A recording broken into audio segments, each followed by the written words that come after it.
গল্পের নাম আনন্দ সংসার। সরমার সকাল থেকেই ভীষণ মন খারাপ। শুধু সরমা কেন, বাড়িতে আরও যে 4 জন আছে তাদেরও মন ভালো নেই। বাড়িতে আছে সরমার স্বামী, 2 ছেলে, সুবীর, প্রবীর আর শ্বশুর শাশুড়ি। আজ এ বাড়ি থেকে সুবীরের প্রিয় কিবোর্ডটা বিক্রি হয়ে যাবে। সরমা সংসার খরচে বাঁচিয়ে যে টাকা জমিয়েছিল তা দিয়ে সুবীরকে এই কিবোর্ড কিনে দিয়েছিল। সুবীর অনেক দিন ধরে বলছিল যে ও কিবোর্ড চালনা শিখতে চায়, আর সরমার ইচ্ছে ছিল সংসার খরচে টাকা বাঁচিয়ে সোনার একটা আংটি বানাবে। কিন্তু ছেলের ইচ্ছের কাছে নিজের ইচ্ছে হার মানল। সুবীর ইউটিউব থেকে দেখে শিখে মাঝে মাঝে বিকেলবেলা ওরা যখন সবাই একসাথে বসে চা খায় তখন ও বাজিয়ে সবাইকে আনন্দ দেয়।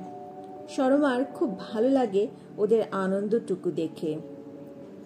খুব বেশি ভালো খাবার ওদেরকে খাওয়াতে পারে না, তারপরেও সরমা আর মৃদুল চেষ্টা করে ওরা যাতে দুঃখ কষ্ট না পায়। সরমার স্বামী মৃদুল বর্তমানে একটি বেসরকারি কোম্পানিতে চাকুরি করে। খুব পরিশ্রম করে সারাটা দিন, ভালোই বেতন পায়। কিন্তু হঠাৎ করেই মারণ রোগ করোনার আক্রমণে সবকিছু তছনছ হয়ে যায় ওদের এই আনন্দময় সংসারের। লকডাউনে মৃদুলের কোম্পানি কয়েক মাস বন্ধ ছিল। কোম্পানি সবাইকে অর্ধেক করে বেতন দিচ্ছিল, তাতেও ওদের খুব একটা অসুবিধা হয়নি। সরমারা খুব সাবধানে চলাফেরা করত যাতে ওদের অতিরিক্ত খরচ না বাড়ে। ছেলে দুটো খুব লক্ষ্মী হয়ে চলেছে।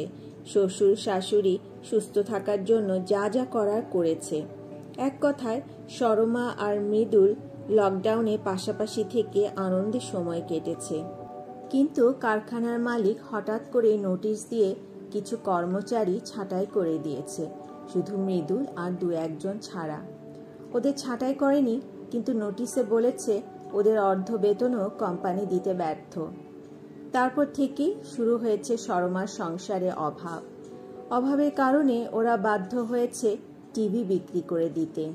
সেই টাকায় ওষুধের খরচ দিয়ে যা বেঁচেছে তাই ওরা বাজার করে খেয়েছে। ওদের এই আনন্দের সংসারে কারো কোনো অভিযোগ নেই, কিন্তু পেটের চাহিদা তো অভাব বোঝে না। টিভির পর বিক্রি করে দেয়া হলো সরমাদের বিছানার খাট, বাচ্চাদের পড়ার টেবিল। তারপরেই আজকে বিক্রি হয়ে যাবে সুবীরের প্রিয় কিবোর্ডটা।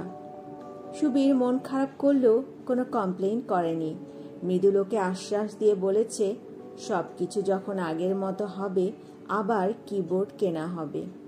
সুবীর এই আশ্বাসে খুব খুশি হলো, কিন্তু সরমা জানে পরিস্থিতি এত সহজে পাল্টাবে না।